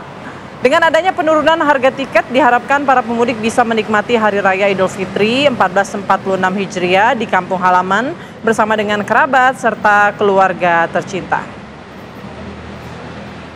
Enak ya, kalau misalnya harga tiket pesawat ini mengalami penurunan dan sudah berlaku sejak 1 Maret ya Put ya. Tiket Jakarta Medan Put, biasanya itu 1,5 juta ya Put. Kalau 13-14% berarti bisa ditekan ke angka berapa tuh jadi itu? 1,2 mungkin ya, 1,2, 3 lumayan ya. Wah lumayan ya. Ya lumayan. Tapi ini nggak berlaku rata berlaku gitu. Rata, betul. Moda transportasi seperti bus kayak gitu malah justru mengalami kenaikan, Rifi. Ini berbeda sekali dengan diskon yang kita dapatkan di tiket pesawat. Nah, justru harga tiket bus ini naik mulai dari 50 hingga 80%. Seperti yang terjadi di Terminal Bus Kalideres Jakarta Barat, di mana harga tiket ini mengalami kenaikan sebesar Rp100.000 dibandingkan di hari biasa.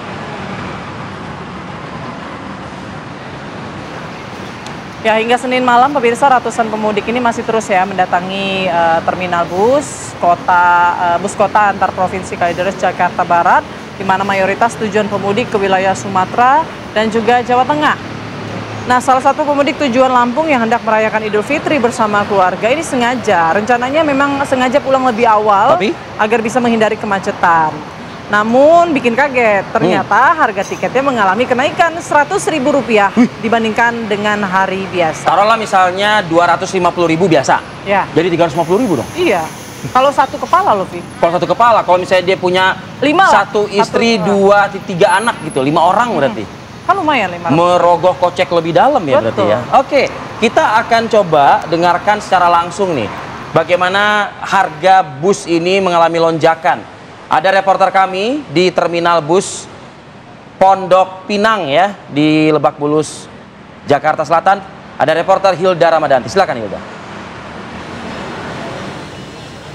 Ya baik, selamat pagi Arif Fadil dan juga Putri Windasari. Betul sekali, saat ini saya sedang berada di Terminal Bus Lebak Bulus, Jakarta Selatan, di mana memang sejak kami sampai tadi, kami juga memantau memang ternyata banyak penumpang yang mengeluh terkait dengan tarif bus yang mengalami kenaikan. Nah, lantas seperti apa kenaikan tarif bus ini, dimulai dari kapan sih? Nah, saya akan mencoba mewawancarai Kepala Satuan Pelaksana Terminal Bus Lebak Bulus, yaitu Bapak Muhammad Iman Syafril ya Pak ya. Selamat pagi Bapak Iman. Selamat pagi Mbak Ida. Pak Iman, boleh tolong dijelaskan nggak ini kenaikan tarif bus ini dimulai sejak kapan dan kenaikannya dari harga berapa sampai harga berapa Pak? Oke, terima kasih. Untuk kenaikan tarif di Terminal Lebak Bulus khususnya untuk angkutan Lebaran tahun ini itu sudah dimulai sejak tanggal 21 sampai dengan sekarang itu ya kenaikannya berangsur-angsur. Jadi bertahap sampai saat ini kemungkinan bisa udah mencapai 100% kenaikan tarif bis untuk para pemudik yang di Terminal Lebak Bulus ini. Biasanya kisaran harganya dari 100.000 hingga 200.000. Benar nggak sih Pak? Sekarang nih hingga sampai 400.000 Pak harga tiket dari bus ini sendiri. Itu tergantung jurusannya. Kalau yang untuk dominan itu ya 100% itu yang di antara 100 sampai naik menjadi 200. Demikian nggak sampai melonjak ke lebih dari 100%. Mungkin. Kalau untuk arus penumpang ini sendiri, habis itu kalau untuk arus penumpang ini sendiri, maaf Pak Imam, kalau misalkan untuk destinasi favorit gitu, di mana Pak? Dan kenaikan harganya pun berapa? Ya untuk destinasi atau yang dominan penumpang yang mudik di dalam rangka arus mudik ini di angkutan lebaran ini, itu dominannya Jawa Tengah. Itu diantaranya jurusan Solo dan Jogja. Itu emang ada kenaikan 100%. Demikian. Terima kasih banyak Pak Iman atas informasinya. Nah pemirsa, sekarang saya akan coba mewawancarai salah satu penumpang nih pemirsa. Kira-kira akan mengeluh nggak nih mengenai tiket bus yang mengalami kenaikan. Halo Ibu, selamat pagi. Ibu mohon maaf mengganggu, Ibu mau mudik kemana nih Bu? Ke Jawa Tengah. Iya. Bu, kan katanya tarif bus lagi naik nih Bu. Ibu gimana Bu? Ini apalagi bawa sekeluarga, gimana Bu? Pengennya sih jangan naik. Jadi biayanya nambah. Iya. Biasanya berapa sih Bu kisaran harga tiket bus? 180-an, ini sampai 280. Iya. Itu Ibu beli tiketnya dari jauh-jauh hari apa seperti apa Bu? Jauh hari. Ya seminggu yang lalu baru beli. Sebenarnya untuk tarif bus mengalami kenaikan ini sebenarnya dari tahun lalu apa emang tahun ini baru mengalami kenaikan? Gitu naik. Tahun lalu naik juga sama. Ya, naik ya sama naik. Nah Ibu, ini rencana berangkat jam berapa Bu nanti Bu? Katanya 7:30 tapi belum jalan-jalan. Belum jalan-jalan. Nah Ibu, untuk kenaikan tarif bus ini Ibu nanti naik di tipe bus yang seperti apa? Yang eksekutif kah atau yang biasa kah atau seperti apa? Yang biasa iya. Ini boleh dijelasin nggak Bu? Ini sama siapa aja Bu? Sama anak, sama suami. Ya. Ibu semoga perjalanannya selamat sampai tujuan ya Bu. Selamat Lebaran. Ibu maaf dengan Ibu siapa tadi? Mama Zulfi. Iya. Mbak Yufi, terima kasih banyak Mbak Yufi. Semoga selamat sampai tujuan dengan keluarganya. Nah begitulah Arif Fadil dan juga Putri Windasari, memang banyak sekali warga ataupun para penumpang yang memang berkeluh kesah mengenai tarif bus yang mengalami kenaikan dari tanggal 21 Maret hingga tanggal 30 Maret mendatang. Dan memang tadi juga dari penumpang itu sendiri mengeluhkan yang tadinya harga tiket yang biasanya di bawah 200.000 sekarang hingga mencapai 280.000 lebih.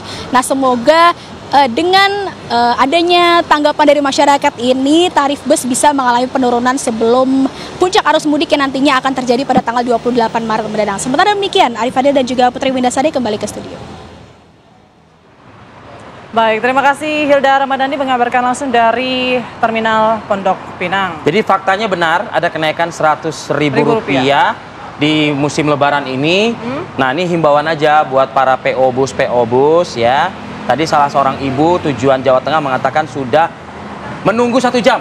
Iya betul. Di atas tiket 7.30 sampai dengan berakhirnya apa kabar 8:30 Indonesia pagi juga belum diberangkatkan. Ya, jadi jangan hanya mengutip biaya, dilebihkan harga tiket tapi pelayanannya itu Put tidak sesuai. Iya. Ini biasanya memang penyakit. Kepada driver juga tes urin dulu.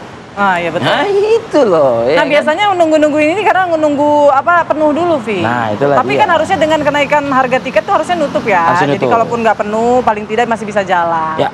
Oke, informasi tadi juga sekaligus menjadi akhir kebersamaan kita di pagi ini di Apa Kabar Indonesia Pagi. Tapi seperti biasa kami ingin mengingatkan juga bahwa akan ada update informasi mudik juga nanti ya di program Kabar Utama Pagi pada pukul 9.30 waktu Indonesia Barat. Ya, tapi juga jangan kemana-mana karena usai apa kabar Indonesia Pagi ini kita tutup akan ada program Hidup Sehat. Ini akan membahas soal kesehatan gangguan kesehatan jantung ya. Jantung ya. Waspada gangguan fungsi jantung saat mudik, terutama tadi yang sudah disinggung ya. para driver. Nah, itu juga penting para pengendara. Nah, ini harus waspada nih. Saksikan sesaat lagi di Hidup Sehat setelah kami tutup Apa Kabar Indonesia Pagi. Langsung saja Birvi, akhir kata. Saya Putri Windasari. Saya Arif Fadil, pamit undur diri. Terima kasih. Sampai jumpa.